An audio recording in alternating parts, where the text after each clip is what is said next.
Thank you so much to all my friends. You are watching a new video. আশা করি বন্ধুরা আপনারা সবাই ভালো আছেন। আদারা অঞ্চলের প্রধান শ্রী সোমা দাসের নেতৃত্বে আজকে এই ছোট্ট পায়ে হেঁটে মিছিল এবং তারপরেই একটি পথসভা করা হবে। সেই পথসভায় উপস্থিত থাকবেন আমাদের আমডাঙ্গা বিধানসভা কেন্দ্রের জয়ী প্রার্থী রফিকুর রহমান এবং আনিসদা ও আমাদের ব্যারাকপুর লোকসভা কেন্দ্রের প্রার্থী শ্রী পার্থ ভৌমিকদা উপস্থিত থাকবেন। দেখতে পাচ্ছেন আদিবাসী নৃত্য পরিবেশনের মাধ্যমে শুরু হচ্ছে এই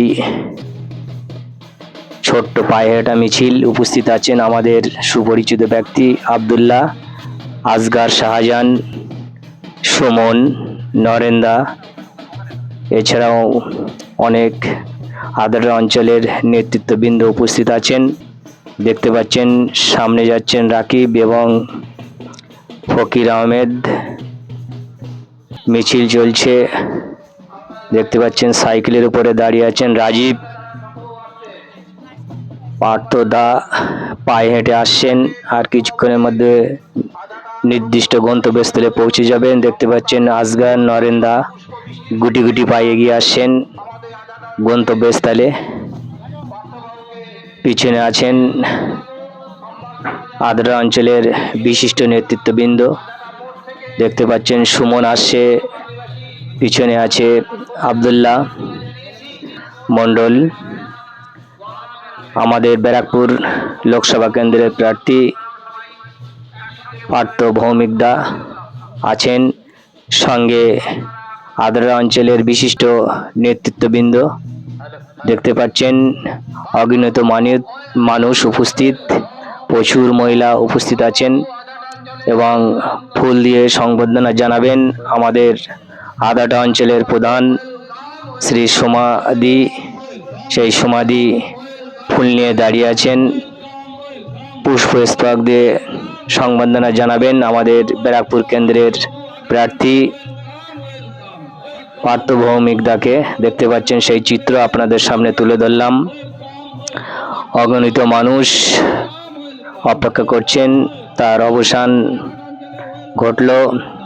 প্রচুর মহিলা উপস্থিত, মহিলা পুরুষ প্রায় ৩-৪ হাজারের কাছাকাছি। একটা ছোট পথসভা এবং মিছিল। দেখতে পাচ্ছেন মঞ্চে উপস্থিত আছেন রবীন্দা, বিশিষ্ট ব্যক্তিত্ব। দেখতে পাচ্ছেন অগণিত মহিলা এখানে উপস্থিত আছেন, প্রচুর মহিলা এবং প্রচুর পুলিশ। আদিবাসী নৃত্য পরিবেশনের মাধ্যমে স্টেজের সামনে তারা উপস্থিত হয়েছেন। সামনে দাঁড়িয়ে আছেন নরেন্দা, আসগার। দেখতে পাচ্ছেন প্রচুর মহিলা, প্রায় ৪-৫ হাজার মহিলা এখনো পর্যন্ত বসে আছে পার্থদার আগমনে। পার্থদা এসে গেছেন এবং সংবর্ধনা অর্থাৎ বরণ করে নেওয়া হচ্ছে। আশা করি বন্ধুরা আপনারা সবাই ভালো থাকবেন। যদি এই ভিডিওটি আপনাদের ভালো লেগে থাকে তাহলে বেশি বেশি করে লাইক, শেয়ার, কমেন্ট অবশ্যই করবেন। দেখতে পাচ্ছেন তার চিত্র আপনাদের সামনে আমি তুলে ধরলাম। এরপরে আপনাদের সামনে আবার একটি নতুন ভিডিও নিয়ে আসবো। আপনারা ভালো থাকবেন এই আশা করি।